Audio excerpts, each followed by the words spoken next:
Hello everybody, this is Vinod Khadke from the Department of Electronics, Kalpataru Science College, TIP2.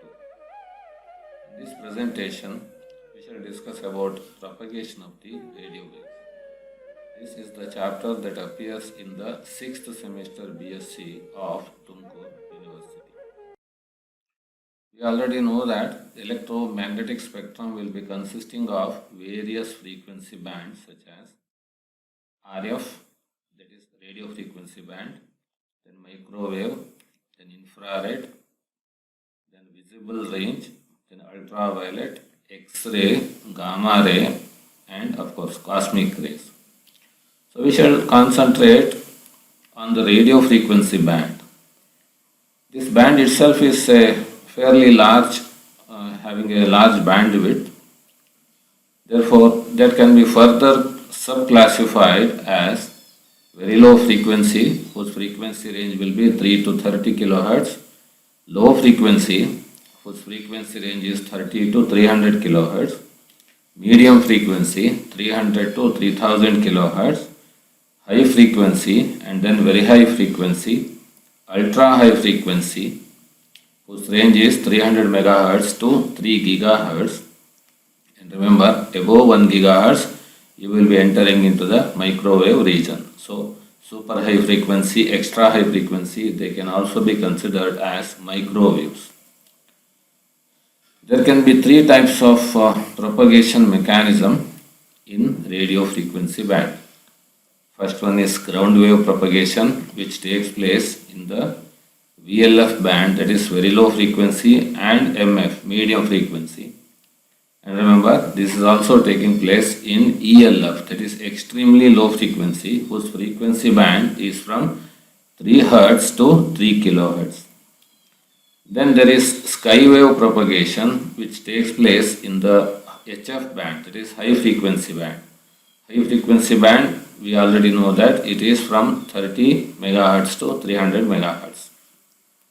And finally, space wave propagation, which is taking place at a frequency VHF, very high frequency, and above that frequency band, that is UHF, etc. First, let us consider ground wave propagation.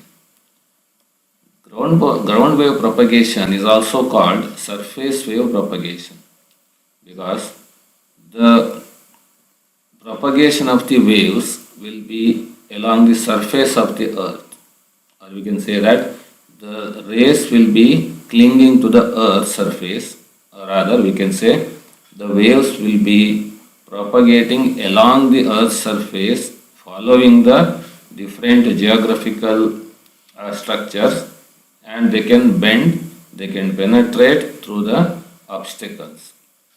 So that makes the ground wave propagation to have fairly large range. So when I say range, it means that it is the distance between the transmitter and the receiver. In this ground wave propagation, the earth will be acting as a conductor. So earth may not be a very good conductor, but it is fairly a good conductor, so that earth acts as a conductor through which the electromagnetic waves can travel. The characteristics of surface wave or ground wave propagations are: always ground waves are vertically polarized. They are vertically polarized because if they are horizontally polarized, then the earth being a good conductor, the waves will be shorted out. So they will be, they will not be propagating, so that they will simply die out. And they are vertically polarized means the receiving antenna, transmitting antenna, both should be vertically polarized. However, as the wave moves along the surface of the earth, tilting of the wave takes place. So the waves will be actually directing away from the normal, so that as it moves, the tilting will be increasing, so that finally the wave will be parallel to the x-axis, that is parallel to the ground, and it will die out. And they have a large range. The ground wave will be having a large range. I have told you range is the distance between the transmitter and the receiver up to which you can receive the signal. For example, if there is a station in Bangalore, so we can receive the signals from that station as ground waves even beyond Karnataka, beyond the state.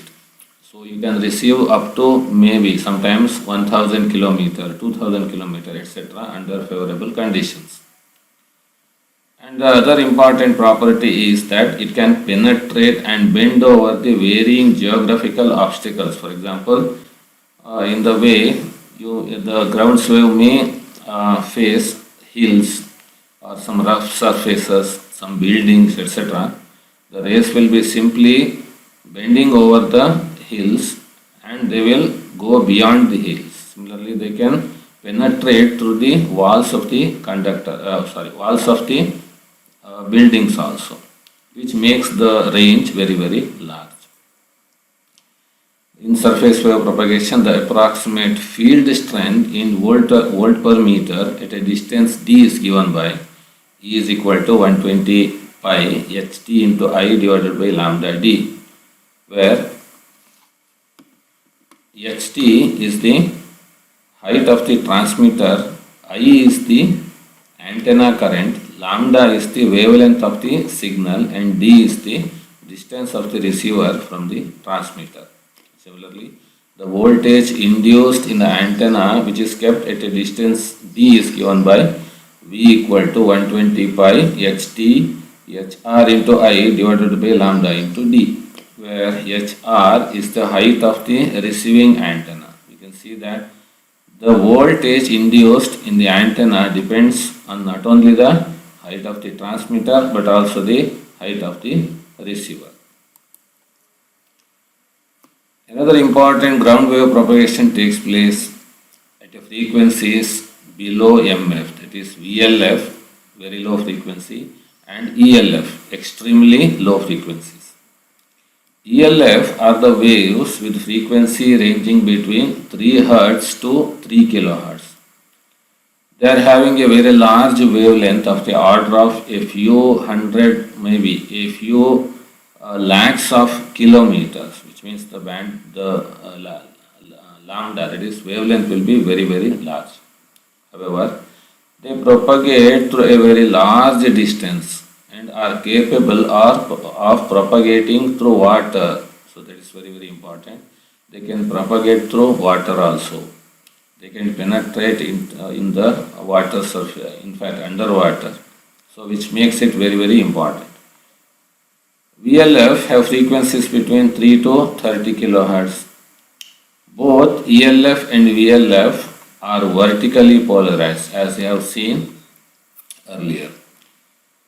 Since the earth is not an ideal conductor, the waves attenuate as they follow. So this is because earth, not being a good conductor, will be producing a large attenuation of the signal, so that the signal strength decreases as the signal moves along the surface of the earth. Another most important effect which reduces the range of the signal is tilting effect. And we have seen already that as the signal moves along the surface, it tends to tilt. So when it tilts, so when I say tilt, it means tilting from the normal direction. So when it is tilting, it is producing a horizontal component, so which will be parallel to the earth. So this horizontal component will be cancelling or shorted, so that the effective signal strength will be reduced.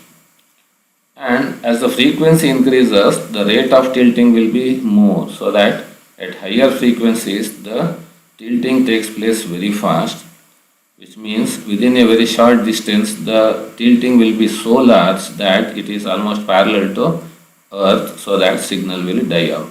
So that will be limiting the range of the VLF or ground waves in the VLF range. Therefore, ground wave propagation is limited to frequencies at and below MF, because higher frequencies means the tilting will be so fast that there can be no communication. Applications of the ground wave propagation.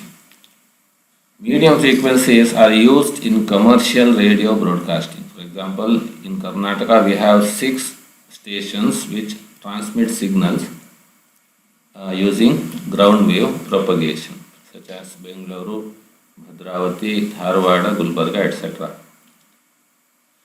They have got excellent range and coverage. Normally they will be making use of amplitude modulation so that the range will be very, very high. ELF and VLF waves can travel over thousands of kilometers and show very less fading. So when I say fading, it means the variation in the intensity of the signal. So that is called fading. Hence they are used for military communication, international clock signal, ship-to-ship and ship-to-shore communication. Again, VLF waves can penetrate through water, which means it can propagate through water, so that they are very much used in the underwater communication such as in submarines.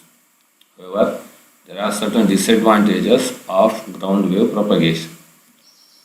Since the earth is not a very good conductor, the propagation is not very efficient, which means it is a power hungry system, so that large powers are needed at the transmitting end. So large power means it will be of the order of a few kilowatt and sometimes megawatt also. And it's not suitable for high frequencies. That is another disadvantage of ground wave propagation. It's not suitable. It's actually it is possible to have ground wave communication only at frequencies at and below medium frequency. So nature of communication may change over varying geographical regions. The earth is not homogeneous, it's not uniform rather as far as geography is concerned. So there may be deserts, there may be hilly areas, etc. There may be some cities, some tall buildings, etc. So everywhere the nature of the communication is not uniform, so that these geographical factors, they will be changing the you can say the range or the very nature of the communication. Thank you and see you in the next video.